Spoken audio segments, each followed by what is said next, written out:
Il est 8h32 sur RMC et BFM TV. Bonjour Louis Alliot. Bonjour. Merci d'être dans ce studio pour répondre à mes questions ce matin. Vous êtes le vice-président du Rassemblement national. Vous êtes maire de Perpignan. Perpignan, c'est la plus grande ville sous pavillon RN. C'est d'ailleurs pas une ville tout à fait sûre. Hier, vous avez accueilli une opération Place Nette XXL. On va y revenir dans un instant. Le 1er mai, vous accueillerez le traditionnel rassemblement du RN qui a choisi de se passer cette année à Perpignan. Et je voulais d'abord savoir si vous aviez des nouvelles de Jean-Marie Le Pen. Écoutez, oui, j'en ai. C'est un homme qui a son âge et qui est fatigué, mais qui est, je veux dire, voilà, il est maintenant sous un régime de protection juridique, et ce sont ses enfants qui participent à la gestion de ses affaires. Ces 3 filles qui participent désormais donc à la gestion de ses affaires. Il a été mis sous une forme de tutelle allégée, de pré-tutelle en quelque sorte, de tutelle lorsqu'on est conscient et qu'on décide quand même de préparer la suite. Ça se passe également comme ça aussi pour le RN parce qu'il était normalement, vous le savez, comme vous d'ailleurs et comme Marine Le Pen, convoqué au tribunal en septembre. Il sera sans doute pas en état d'y aller ?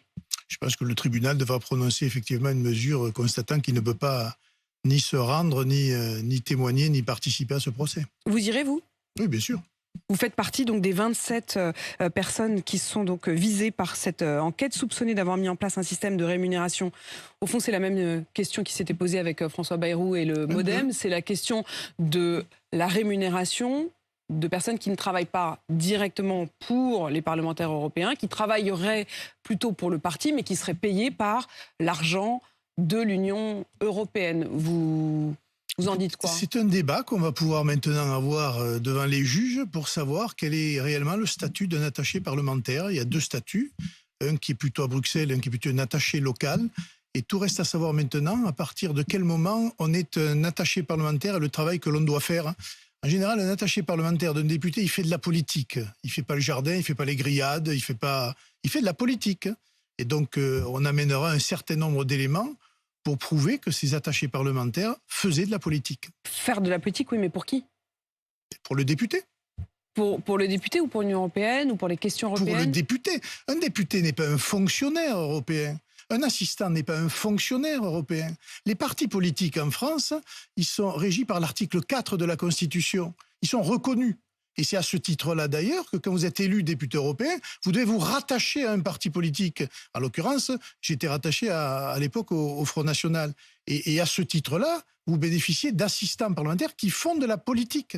C'est-à-dire à la fois certains directement du travail de l'institution parlementaire, et puis d'autres qui gèrent votre agenda, qui gèrent la presse, voilà. Mais visiblement, il y a 2 visions qui s'opposent. Ça, j'ai bien compris que c'était votre vision. C'est d'ailleurs la vision que vous auriez pu plaider en France, avec le système français. Mais pour l'Union européenne, ils n'ont pas l'air d'être tout à fait d'accord avec votre vision. Mais comment peut-on imaginer que les assistants parlementaires en France sont régis par un régime et que les mêmes assistants parlementaires à l'Europe, qui est une émanation d'un pays... Vous connaissiez les règles du jeu. Non, pas celle-là, parce que c'est très flou. Vous savez, les règlements intérieurs, d'ailleurs, ont évolué depuis, et ça a été reprécisé. Mais la règle, elle est simple, et notamment à l'Assemblée nationale française, quand vous êtes assistant parlementaire, vous faites du travail parlementaire et politique. Mais le parlementarisme, le travail parlementaire, c'est de la politique. Ce n'est pas que du juridique. C'est aussi une question sur la manière dont on utilise ou alors dont on voit l'Union européenne en pleine campagne aujourd'hui. Cette question quand même de savoir que vous êtes désormais, vous, Marine Le Pen, le Rassemblement national et 25 autres personnes, donc vous serez jugés.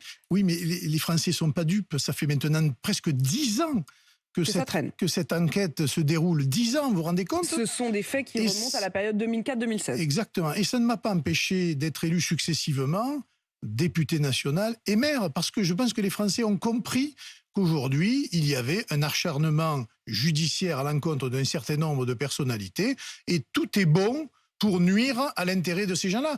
Nos attachés parlementaires ne se sont pas enrichis. Je ne me suis pas enrichi de l'argent de l'Europe pour ces attachés parlementaires. Il n'y a pas d'enrichissement, ça n'est pas sur des faits d'enrichissement personnel. Travailler pour un député ou des députés à l'action d'un député, c'est-à-dire à la politique. Et ça, on devra le dire devant les tribunaux. Vous dites que vous avez été élu depuis, tout à fait, mais vous n'aviez pas été jugé si. Oui, et ça fait partie. Ça n'a jamais fait.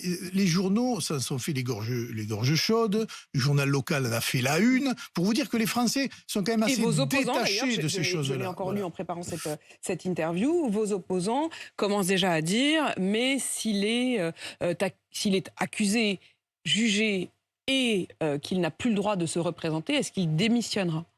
Écoutez, on verra bien, mais il y a un appel. Si je suis condamné en première instance, il y aura un appel et on va se battre. Et je ne pense pas d'ailleurs que je serai condamné, mais ça c'est à titre personnel. Mon cas personnel, voilà, qui se détache un peu du reste des cas.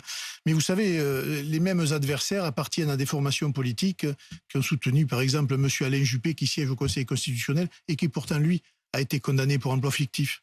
Nous, ce ne sont pas des emplois fictifs. Donc vous estimez que là, c'est de l'acharnement ? Complètement. Louis Alliot, vous êtes le maire donc d'une des grandes villes, la plus grande sous pavillon RN, je le disais, qui reste une ville très peu sûre, en tout cas l'une des moins sûres de France d'après les différents baromètres. Le classement du Parisien, par exemple, fait de Perpignan, même si elle a légèrement quand même remonté dans le classement des villes les plus sûres, elle reste quand même 96e sur 119. Vous aviez fait de la sécurité et de la propreté, mais de la sécurité, votre priorité. Est-ce que vous estimez aujourd'hui que vous n'y arrivez pas ? D'abord, il y a plusieurs classements. Le Parisien ne tient pas compte de la nature de la ville, du nombre d'habitants, etc. Vous avez 4 jours après... C'est sur les villes de plus de 50 000 habitants, en effet, ce classement. Lille est considérée comme la dernière de ce classement, je précise les choses. Paris est à la 103e position, donc derrière Perpignan. Marseille aussi derrière, hein, Marseille juste devant, 116e, pardon. C'est pour vous dire. Donc vous êtes à peu près dans le même bateau que Marseille. Je veux dire, les gens préfèrent vivre à Perpignan qu'à Marseille ou à Nîmes. Nîmes est devant nous, alors qu'aujourd'hui, on est obligé, il y a des morts pratiquement tous les mois, et il y a des forces supplémentaires qui sont obligées d'aller rétablir l'ordre. Non, nous, et d'ailleurs le classement du Figaro nous donne un certain nombre d'items pour l'année 2023 qui vont dans le bon sens. Et d'ailleurs le procureur de la République, lors de la rentrée judiciaire cette année, a annoncé le chiffre de moins 10% de la délinquance sur la circonscription de Perpignan. On part de très haut. On y a mis des moyens considérables, on a embauché plus de 40 agents de police supplémentaires, on a mis de la police de proximité, on a remis de la police dans les rues, on a créé des groupes d'action pour aller gêner les dealers, ce qui a des conséquences quand même importantes sur ces groupes-là. Bref, on a mis des moyens qui ont un coût financier. Et ce coût financier, malheureusement, il n'est pas compensé par des dotations de l'État. Peut-être que l'État devra aussi se pencher sur les villes comme les nôtres, qui font des efforts considérables sur la sécurité, mais qui ne bénéficient pas de crédits supplémentaires pour faire face à cela. Et on va revenir sur la question des coûts tout à l'heure, puisqu'il y a ce déficit et que les collectivités locales pourraient être mises à nouveau à contribution. Louis Alliot, hier, Perpignan est l'une des villes qui a accueilli une nouvelle opération, comme on les appelle, opération Place Nette XXL. Est-ce que vous avez un premier bilan et est-ce que ça a été efficace ? Alors, ça s'est fait sur réquisition judiciaire, donc il y a des enquêtes en cours. La seule chose qu'on peut dire aujourd'hui, c'est qu'on a trouvé beaucoup d'argent. Donc beaucoup d'argent, ça veut dire beaucoup de trafic. Peu de produits. Il faudra se demander pourquoi ce jour-là, il y avait peu de produits. Et donc, le résultat est plutôt positif. Et on a vu à l'œuvre... et c'est ça qui est important dans ce genre d'opération, moins la communication dans un certain nombre d'endroits par un certain nombre de ministres. Là, il n'y avait pas de ministre, mais police nationale, police municipale et institutions judiciaires. Vous l'aviez demandé, cette opération Place Nette ? Est-ce que vous faisiez partie, est-ce que vous étiez volontaire ? Non, moi j'avais été volontaire pour faire venir un escadron de gendarmerie pour prêter main forte aux forces de police. Ce qui avait été fait, hein, 80 gendarmes vous ont été octroyés et ils sont sur place de manière pérenne. Depuis, ils sont partis à Nîmes. Parce que comme c'est plus grave à Nîmes, ils sont partis à Nîmes, on ne les a plus. Mais comme on a rétabli un certain nombre de situations plutôt tranquilles, même si le trafic de drogue est endémique, il faut quand même le dire, on s'en sort mieux que d'autres. Mais ces opérations Place Nette, elles montrent l'étendue des dégâts, tout simplement. Elles montrent l'étendue du trafic. Et elle ne dit pas assez, et là je rejoins ce qu'a dit le ministre de la Justice sur votre antenne. Éric Dupond-Moretti, qui elle ne était à ce montre même pas micro la semaine assez dernière. la responsabilité du consommateur de stupéfiants. C'est-à-dire que celui qui met sa petite dose de coke ou celui qui se fume un joint, il est, qu'on le veuille ou non, le complice d'un certain nombre de choses qui se passent dans nos rues, de morts quelquefois, mais aussi de drames humains, de misère humaine, de cas psychiatriques de plus en plus avérés chez les plus jeunes. Et tout cela, il faut quand même que l'on responsabilise les gens. Sinon, nous n'y arriverons pas. Vous faites référence à cette phrase d'Éric Dupond-Moretti qui disait que le joint du samedi soir avait le goût du sang séché sur le trottoir. Est-ce que vous estimez qu'au-delà de la dénonciation, il faut aller plus loin dans la condamnation ? Alors, dans la condamnation du consommateur, oui, ça me paraît évident. Maintenant, il faut aller, j'allais dire, à la chasse aux consommateurs, qui n'est pas faite du tout pratiquement.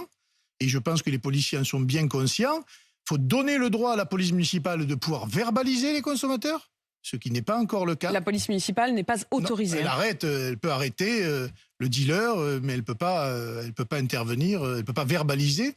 Et les AFD, les amendes forfaitaires, on devrait pouvoir le faire. Et puis, je pense que ce dont nous souffrons, c'est d'un manque de communication sur les conséquences de l'usage du stupéfiant. Quand je vois le débat aujourd'hui sur la légalisation, par exemple, du... Pour vous, c'est une question de santé également. C'est d'abord une question de santé publique, de trafic, de criminalité, bien sûr. Mais aujourd'hui, c'est une question de santé publique. Les cas aujourd'hui de psychiatriques dans nos rues explosent.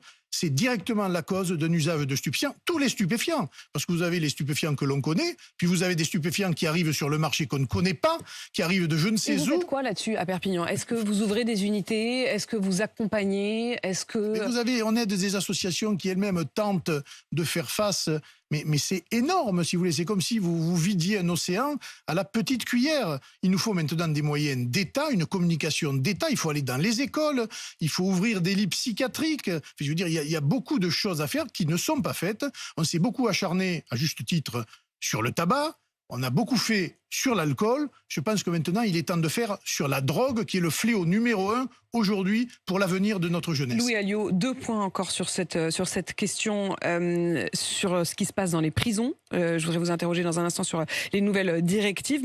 Mais d'abord, vous avez quand même dit cette phrase, si j'ai bien entendu, vous avez dit on a trouvé beaucoup d'argent, mais pas beaucoup de drogue, et vous avez dit il faudra d'ailleurs se demander pourquoi il n'y en avait pas tant ce jour-là. Oui. Qu'est-ce qu'il faut comprendre? Est-ce que ça veut dire que vous vous demandez s'il n'y a pas eu des complicités? Est-ce qu'ils étaient au courant? Est-ce qu'ils avaient planqué la marchandise? Moi, j'ai bien écouté ce qu'ont dit les magistrats de Marseille, je crois, ou de Nice, sur les magistrats de Marseille. Sur la complicité qu'il pouvait y avoir désormais entre un certain nombre d'agents de l'État, sans... Ils ont même parlé d'une forme de corruption. Vous savez, ces opérations-là... Corruption passive, on dire. Moi-même, en tant que maire, je n'étais pas au courant. J'ai été mis au courant il y a 48 heures. Et je ne savais pas quel quartier. Mais quand vous mettez des centaines d'agents sur le terrain, le jour J, le matin, pour aller faire une opération... il y a un certain nombre d'informations qui circulent et il faudra quand même regarder si ces informations ne sont pas arrivées. Vous soupçonnez potentiellement une forme de complicité, active ou passive, de la part peut-être des forces de l'ordre? Écoutez, à Perpignan, je n'en ai pas été témoin, mais les propos de ce magistrat, de ce procureur à Marseille... j'allais dire... Ce procureur de Marseille qui l'a donc dit sur RMC, il était mon invité il y a 3 semaines. Inquiété, ont beaucoup choqué. Et je dois dire qu'à Perpignan, nous avons une chaîne de commandement, direction de la police nationale, procureur, et avec nous désormais, et qui sont vraiment sensibilisés sur le sujet et qui ne laissent rien passer. Donc si ça se passe, je pense que ça sera durement sanctionné. Mais pour l'instant, rien ne me permet de vous dire que ça s'est passé. Voilà. Il s'agit de Nicolas Besson, procureur de Marseille, qui était effectivement à mon micro il y a 3 semaines. Louis Alliot, étonnante clémence du gouvernement face aux divers petits trafics en prison, mais par faute de moyens, et ils le reconnaissent eux-mêmes. Les téléphones portables sont officiellement interdits, mais largement répandus. Les stupéfiants sont parfois retrouvés en cellule. Ces téléphones servent aussi parfois, depuis la prison, à gérer des trafics en dehors de la prison. Et un décret est en préparation pour alléger les sanctions contre ces 2 points, les téléphones portables et les stupéfiants, faute de personnel suffisant, nous dit-on, pour engager des poursuites disciplinaires. Est-ce qu'au fond, cette honnêteté, dans un sens, de reconnaître qu'ils n'ont pas les moyens de faire face, est-ce que cette lucidité, vous vous dites, au fond, faisons comme ça, ou est-ce qu'il faut encore serrer la vis? C'est un aveu de faillite. Voilà, on fait faillite, on On peut rien faire, donc on laisse courir. C'est à peu près le même schéma qui fait que comme il n'y a plus de place de prison, eh bien on ne met pas en prison. On laisse en liberté, on condamne moins ou on trouve des condamnations secondaires. Et tout ça alimente l'insécurité, le sentiment d'insécurité, la délinquance et le sentiment surtout d'impunité. Parce qu'une fois qu'un dealer a été arrêté 15-20 fois au même endroit et qu'il ne va pas en prison, eh bien, ça lui laisse à penser que finalement, le trafic est autorisé. C'est un projet, hein, un projet oui, donc de décret. Est-ce que vous savez, nous dites qu'il ne faut pas publier ce décret, mais en même temps... il ne faut pas le publier, mais il faut donner des moyens. Et en même temps, quand ça ne marche pas, quand on n'y arrive pas, à un moment, le reconnaître... Ah ben alors ouvrons les prisons, laissons partir tout le monde, au moins ça réglera tous les problèmes. Là, quand même. Mais oui, d'accord, mais si on en est là, puisque un endroit fermé, contrôlé, surveillé, fouillé... Aujourd'hui, vous avez de la drogue, des téléphones et tout ce qui va avec, ce qui est quand même absolument incroyable. Et elles sont en plus surpeuplées. On manque de places de prison. Je veux dire, c'est un état de faillite de l'institution judiciaire avec un manque de moyens, alors que, il faut quand même le dire, moi je le vois à Perpignan, les procureurs font leur travail sérieusement, mais quelquefois, il manque tout simplement de moyens. Il peut y avoir des juges qui sont des juges laxistes et qui remettent en liberté des gens qu'on arrête. Ça existe. Mais à mon avis, ce n'est pas la norme aujourd'hui. Tout le monde a pris conscience de la gravité de la situation et du basculement possible d'un certain nombre de villes. Et quand on aura... Ça veut dire quoi, basculement? Mais ça veut dire des villes qui échappent à tout contrôle, comme l'on voit dans certains pays d'Amérique du Sud, et des narco-villes. Et là, ni la police, ni la justice n'arrivera à faire son travail pour en arriver à des situations extrêmes comme au Salvador, où vous avez vu que le président lui-même... Enfin, là, vous agitez quand même... Il y a quand même une marge. Oui, oui, heureusement. Mais vous savez, on peut y arriver très vite parce qu'il y a tellement d'argent. Ces opérations place nette en sont une des réponses. Oui, mais il y a tellement d'argent en jeu que je pense que les actions de la police aujourd'hui, de la douane, de la justice, services fiscaux, ne sont rien par rapport à l'immensité de la corruption et de l'argent de ce trafic-là. Par exemple, vous avez des points de deal à 60 000 euros jour. Comment vous voulez que des gamins qui dealent dans la rue ou qui chauffent dans la rue et qui sont payés des centaines d'euros, des milliers d'euros, puissent demain retrouver le chemin du marché du travail? C'est impossible. Louis Alliot, Bruno Le Maire a tiré le signal d'alarme sur la question des déficits. Et il y a plusieurs réponses qui sont sur la table, notamment la question, certains, y compris notamment la présidente de l'Assemblée nationale, disent qu'il faudrait taxer les super profits. Gabriel Attal, lui, parle de rente. Bruno Le Maire, lui, dit pas question, ne touchons pas, n'augmentons pas les impôts. Quelle est votre position, Louis Alliot? Il faut taxer les profits qui sont immoraux. C'est quoi les profits immoraux? Ceux qui ont été faits, par exemple, sur le dos de la crise. Tel que l'on a connu pendant le Covid. C'est-à-dire que pendant que l'État souffrait, pendant que l'État a mis à disposition de l'argent pour permettre à des entreprises de survivre et à la population de vivre, certains se sont enrichis. Mais durablement et d'une manière très importante. Cela, à mon avis, vous pensez à quoi? Vous pensez au domaine de l'énergie? Oui, l'énergie, par exemple. Pour vous, c'est immoral? Honnêtement, c'est immoral. Quand vous voyez aujourd'hui les difficultés de plus en plus de nos concitoyens, les difficultés des classes moyennes, et quand vous voyez comment se porte la bourse aujourd'hui, et un certain nombre de grosses entreprises, notamment de l'énergie, qui font des super profits, oui, c'est choquant et oui, je pense qu'il faut les taxer. Pas d'une manière définitive, pérenne, mais au moment où on peut le faire, il faut le faire parce que les gens ne comprennent plus comment ça fonctionne. Plus ça va mal dans le peuple et plus en haut de la société, ça s'enrichit. Cet écart-là n'est pas moral. Et à l'inverse, réduire les allocations chômage, à la fois dans le temps et dans le montant? Moi, je ne crois pas que les chômeurs abusent de la situation. Il y a peut-être quelques tirs au flanc. Il y a, c'est vrai, des places de travail qui ne trouvent pas preneurs, mais mettons en adéquation les formations avec précisément les besoins du marché du travail et vous verrez et payons-les, et vous verrez qu'il y a un certain nombre de gens qui retrouveront le chemin de l'emploi. Or, aujourd'hui, il y a une inadéquation et il y a, on le voit bien, des carences dans certains métiers. Eh bien, je pense que c'est sur ça qu'il faut travailler plutôt que de pénaliser systématiquement les chômeurs qui, à mon avis, au regard de la situation, n'abusent pas tant que ça quand même. Et sur l'objectif, Louis Alliot, qui forcément dont dépendent ces poches dans lesquelles on va essayer de trouver des sous. L'objectif, c'est de repasser sous la barre des 3% de déficit. Est-ce que ça vous paraît un objectif nécessaire ou est-ce que vous dites, bon, allez, c'est pas la priorité? Non, mais ils ont laissé filer. Écoutez, on a le plus mauvais gouvernement de toute l'histoire de la Ve République qui a augmenté les déficits, Dans un contexte particulier. Oui, hein, d'accord, mais c'est toujours un contexte, mais il fait la leçon quand même. C'est toujours le contexte, mais il fait la leçon aux autres. Moi, je ne les trouve pas très bons en matière d'économie. Et surtout, ils sont en train de menacer les collectivités, d'aller chercher de l'argent dans les collectivités, qui ne sont que pour 8%. Sur la dette de l'État.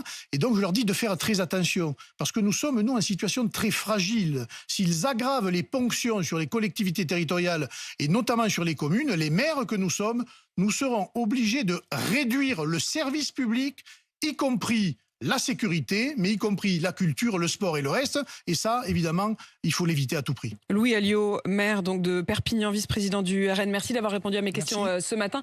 Il est 8h52 sur RMC BFM TV.